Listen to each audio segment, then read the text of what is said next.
learn and habits to match. But today, the legendary loner strikes a calmer pose. Fortified with Marlboros and Diet Coke, he settled down for his first ever in-depth television interview at his home in Malibu, California. What kind of a drinker were you? Well, you see, I had this unlimited capacity, you know. That's the trouble with it, you know. If I had ever gotten sick, I would have probably learned to balance to it, but my body just, you know, it liked it, you know, it just could consume it. You never knew when you had enough? Never knew when I had enough, and when I was drunk, I could walk, drive, stand, move, you know. Work, you know. But we would go on massive binges, wouldn't you, like days? I'd drink for days. Really?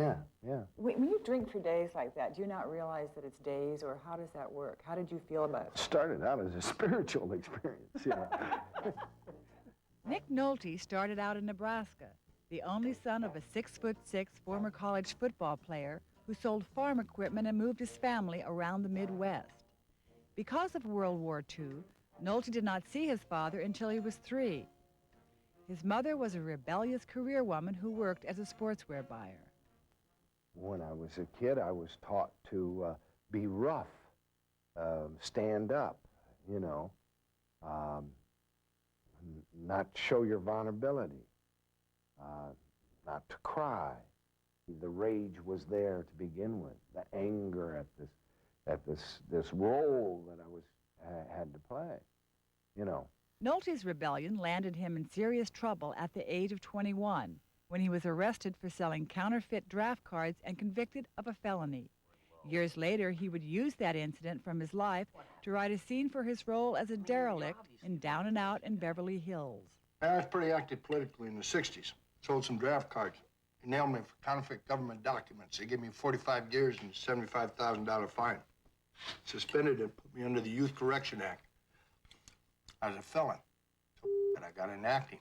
Never been able to vote. No. Will you ever be able to? Well, yes, they said I could vote, you know. Afterwards, they said, you know, oh, it's not such a serious thing. You can vote, you know, if you want to.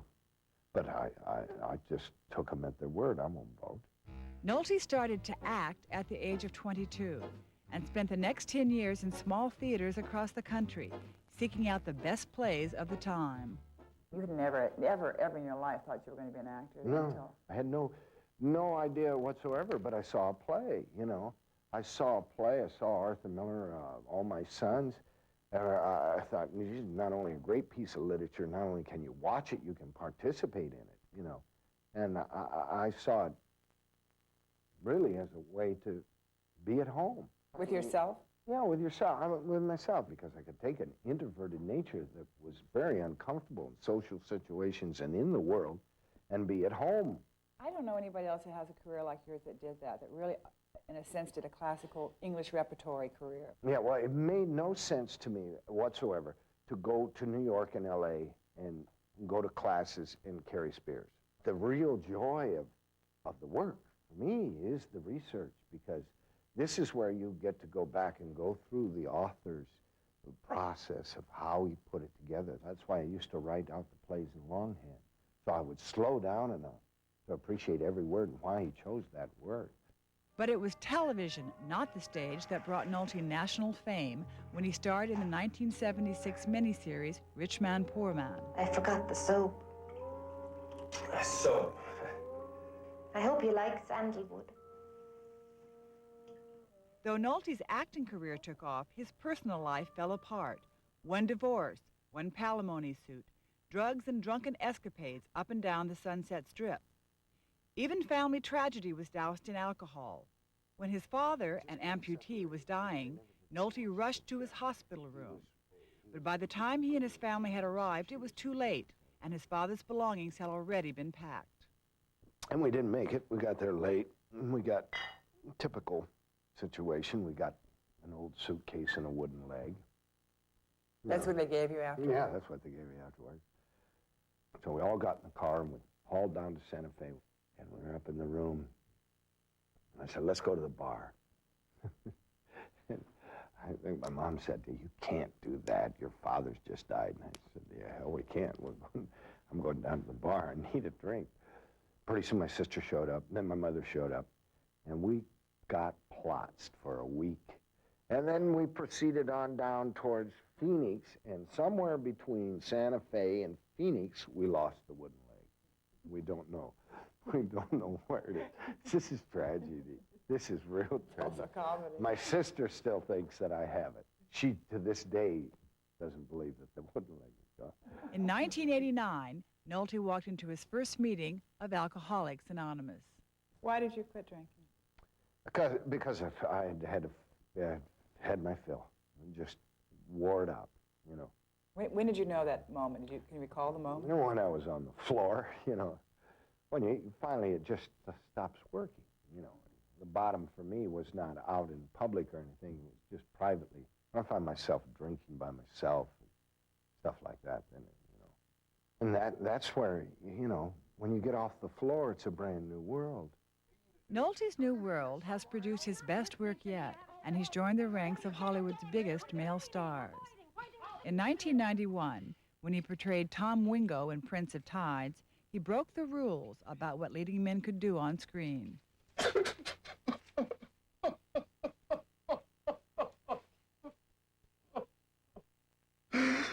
What in the hell is wrong with feeling? Why in the hell do we say that, you know, I don't got feelings. I don't want to feel that, especially pain. I don't want to feel it. I mean, that's ridiculous. Prince of Tides brought an avalanche of publicity, giving Nolte his first Oscar nomination. And Nolte's edge gave him an appeal perfectly suited to the introspective times.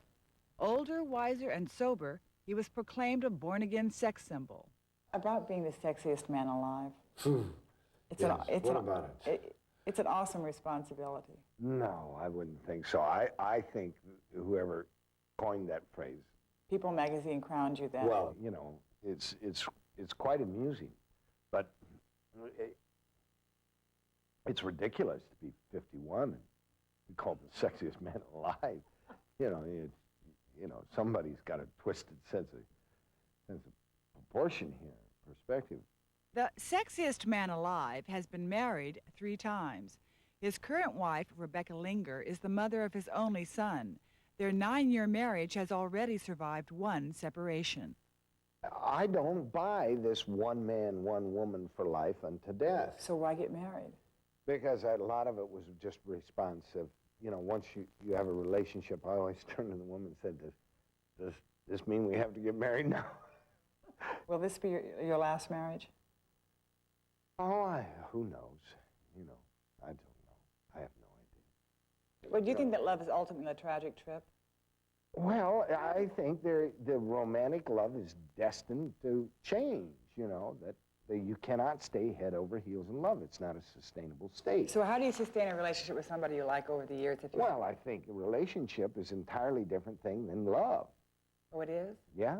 You can't do the two at the same time? Well, this is a big debate, and I've had this with other people, too. What about the women in your life? Have you had this debate with them as well? Well, it's been discussed. It's been discussed. I hope so. I just do not think you sustain head over heels love.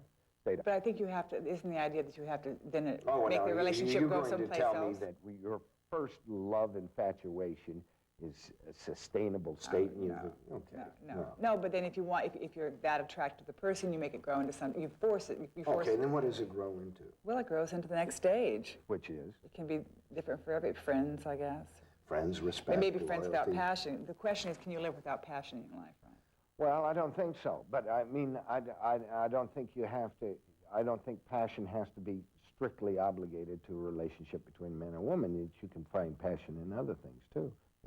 There's a whole spiritual side that you can find passion in. I mean, there's... Are you a spiritual person? Well, everybody is a spiritual No. person. Yes, they are. They're just full of shit if they say they're not. You know, they are. I think it's wonderful you say you are. A lot of men would be embarrassed to say that. You know that. Well, I don't know if a lot of men would be embarrassed to say that They at all. would. Well, A lot no. of people would be, too. Do you know a lot of men that would be Yeah, embarrassed? I'm afraid I do. Yeah, well, then that's a pity because, I mean, the spiritual side of life is another wonderful part of life.